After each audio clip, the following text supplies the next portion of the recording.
Hello guys, I'm Architect Oliver and welcome back to my channel. Today I prepared the continuation of the question for our topic, building construction. We are now at episode 4. But before we start guys, if you're new to my channel, kindly subscribe para maging updated ka sa mga videos na ipopost ko. So let's start. Number 1. Which is not a commercial length of a steel reinforcing bar? A. 9 meter, B. 6 meter, C. 7.5 meter, and D. 10 meter. Answer? D. 10 meter. Next, the two general types of welding are A. Arc and electric, B. Pressure and fusion, C. Gas and electric, and D. Solder and bracing. Answer? B. Pressure and fusion. Next, which comes first when finishing a reinforced concrete main staircase? A. Stainless baluster with bottom flange, B. Mortar topping, C. Stairways stainless skirting, and D. Stair tread and riser finish. Again, which come first when finishing a reinforced concrete main staircase? Answer? A. Stainless baluster with bottom flange. Next, this is used along the edge and bottom of doors to provide a tight seal against water and air infiltration. A. Stopper, B. Threshold, C. Weather stripping, and D. Door bottoms. Answer? C. Weather stripping. Next, when used in construction site, retazo means A. Removal of existing lumber, B. Pulling of strings, C.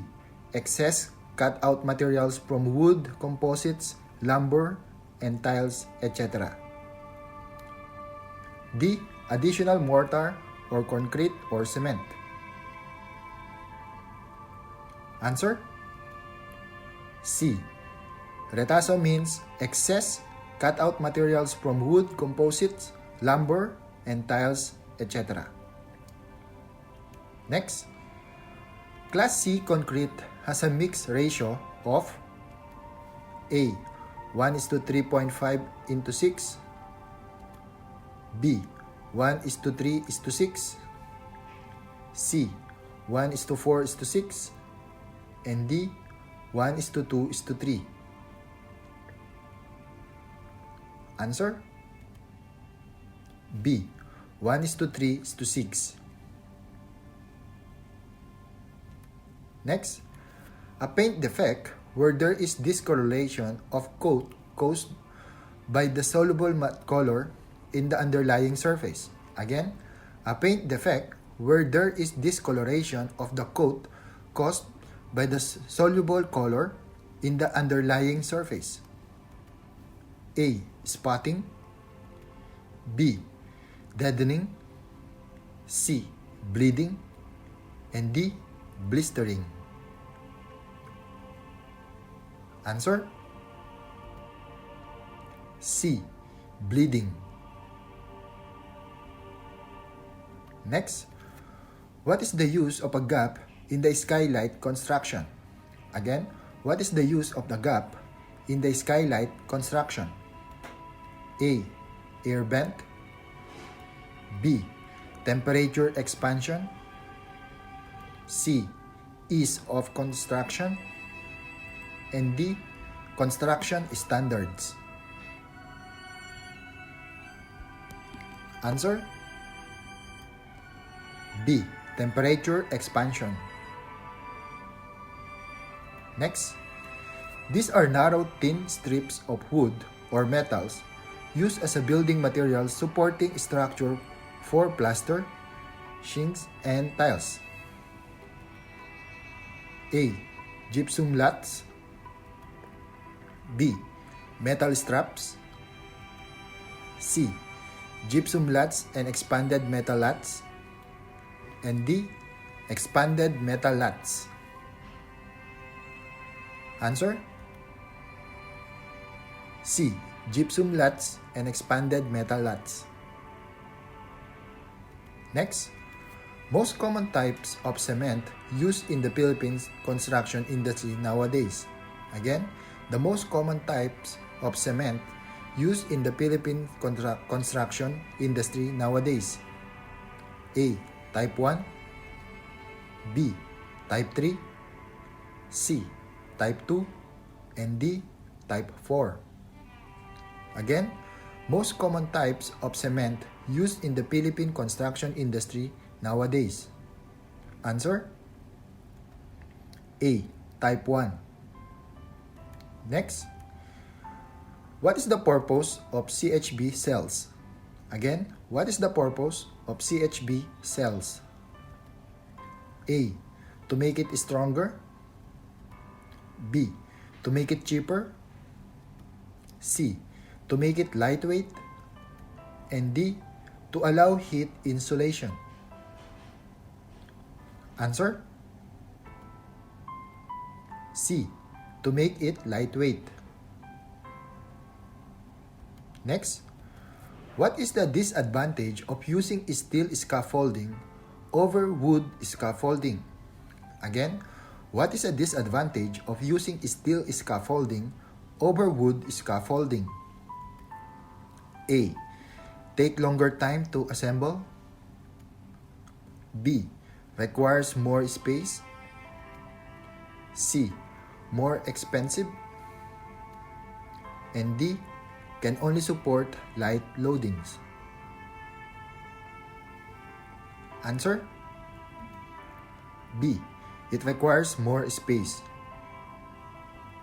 Next, a mixture of sand and cement deposited under high pneumatic pressure with a cement gun is called A. Porite. B. Aerocrete. C. Gunite. And D. Perlite. Answer? C. Gunite. Next, water which is found in the cell cavities and inter-cellar voids of the wood is called A. Free water. B. Hygroscopic water. C. Absorbed water. And D. Saturated water. Answer? A. Free water. Next, roofing truss system shall be exposed and will be used as an interior element. Which fastening system should you use? Again, roofing truss system shall be exposed and will be used as an interior element. Which fastening system should you use? A. Gusset. B. Full weld. C. Rivets. And D. Bolts. Answer? B. Full weld. Next, a threaded metal pins or rods with one end having the head and with the external thread on other end that accept the matting nut. A metal block with a central threaded hole to receive a bolt or other threaded materials and is used for holding together or securing different members or materials after being inserted through holes. A. Bolts. B. Screw. C. Rivets. And D. Tack screw. Answer? A. Bolts. Next, This refers to all finished lumber which is further cut and processed in the lumber mill. Again, this refers to all finished lumber which is further cut and processed in a lumber mill. A. Kiln dry lumber. B. Dressed lumber. C. Millwork. And D. S4S lumber. Again, this refers to all finished lumber which is further cut and processed in a lumber mill. Answer? C. Millwork. Next, a type of floor that provides an elevated gridded structural system above a solid concrete slab to create a hidden void for the passage of mechanical and electrical system. A. Substructural floor. B. Basement floor. C. Raised floor. And D. Utilities floor. Answer? C. Raised floor. Next, studs are for A. Floor framing. B. Wall framing. C. Ceiling framing. And D. Roof framing. Answer? B. Wall framing. Next, an example of concrete floor finish is A. Integral cement finish. B. Both steel trowed finish and integral cement finish. C. Plaster finish. And D. Steel trowed finish. Answer? B. Both steel trowed finish and integral cement finish. Next, a bag of cement is equivalent to A. 1 cubic foot.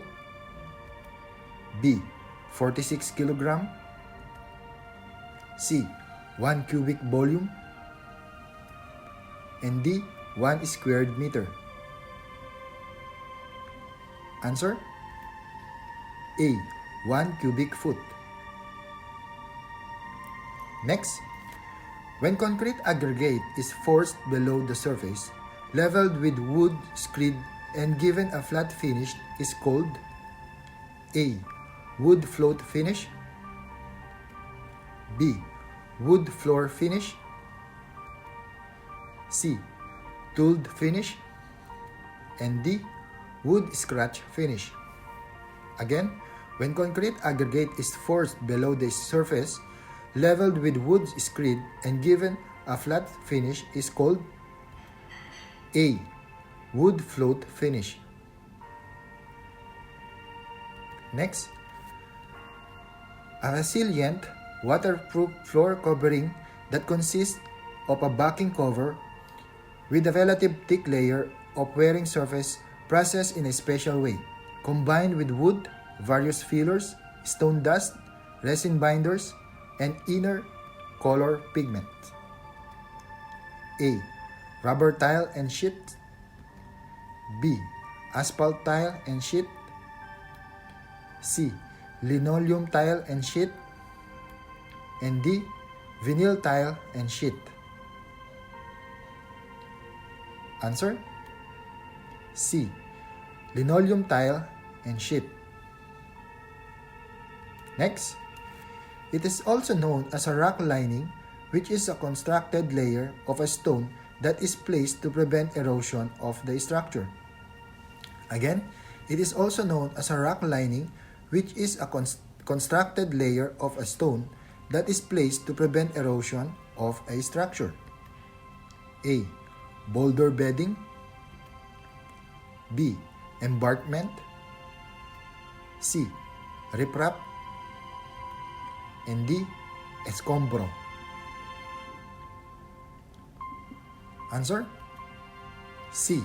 Riprap. Next, This is an unglazed floor tile made from natural clay or shales by the plastic method and are very durable flooring material, being impervious to moisture, stain, and dirt, and are resistant to abrasion. A. Quarry tiles. B. Mosaic tiles. C. Fence tiles. And D. Ceramic tiles. Answer: A. Quarry tiles. Next, a proportion mixture of cement, aggregate, and water which can be casted or molded is called A. Mortar. B. Concrete plaster. C. Concrete. And D. Cast-in-place cement. Answer: C. Concrete. 27. An example of substances added to cement, mortar, concrete for improving or imparting particular properties are called A. Retarders. B. Skylight. C. Both skylight and retarders. And D. Plasterize. Answer: C. Both skylight and retarder. Next, consistency or plasticity of concrete mix is measured with, again, consistency or plasticity of concrete mix is measured with A. Slump test. B. Slump analysis. C. Slump mix. And D. Slump cone. Answer: A. Slump test. Next, a masonry finish using pure cement mixed with flexible synthetic latex-based additive like Plexibond, blended to a tacky consistency, applied with the applicator roller to give a remarkable finish, usually painted to improve aesthetic, is called A. Anti-finish. B. Cement textured finish. C. Plain cement finish. And D. Stucco finish. Answer: B. Cement texture finish.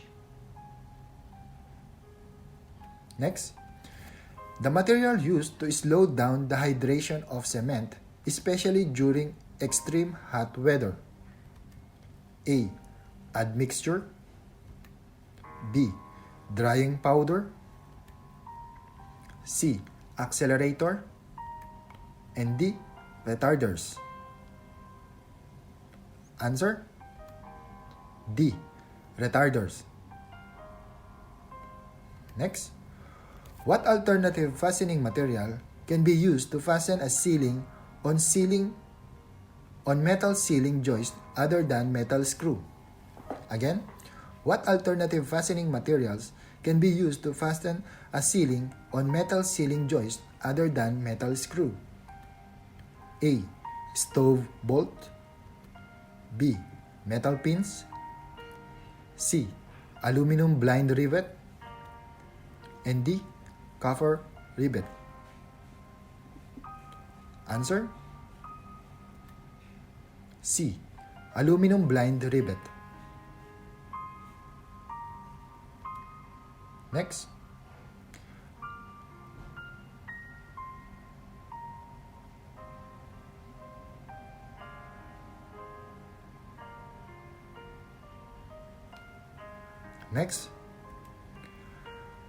a concrete is already mixed in the plant, but there is anticipated rain. What is the best thing to do? A. Add enhancers. B.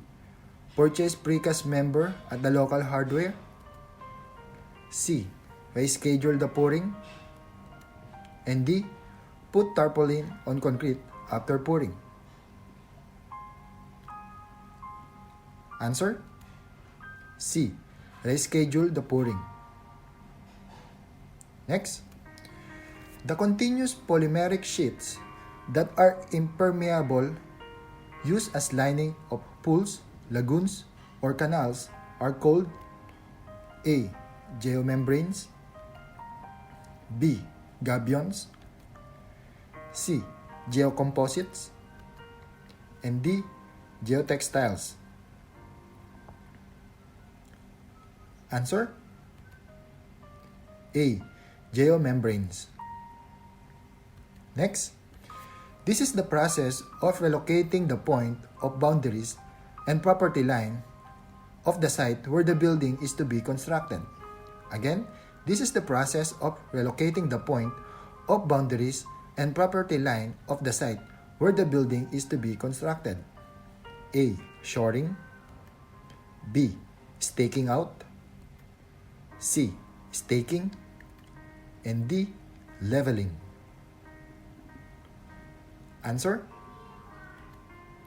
B. Staking out. Next, identify this method of construction. A. Tilt-up construction, B. Slip form method, C. Cast in place, and D. Lift slab building system. Answer? A. Tilt-up construction. Next, these are clamping devices for keeping column form and tops of wall form from spreading under the fluid pressure of newly placed concrete. Again, these are clamping devices for keeping column form and tops of wall forms from spreading under the fluid pressure of newly placed concrete. A. Shoring, B. Butterboards, C. Formworks, and D. Yokes. Answer? D. Yokes. Next, the habitable portion of the building found below the ground. Again, this is the habitable portion of the building found below the ground. A.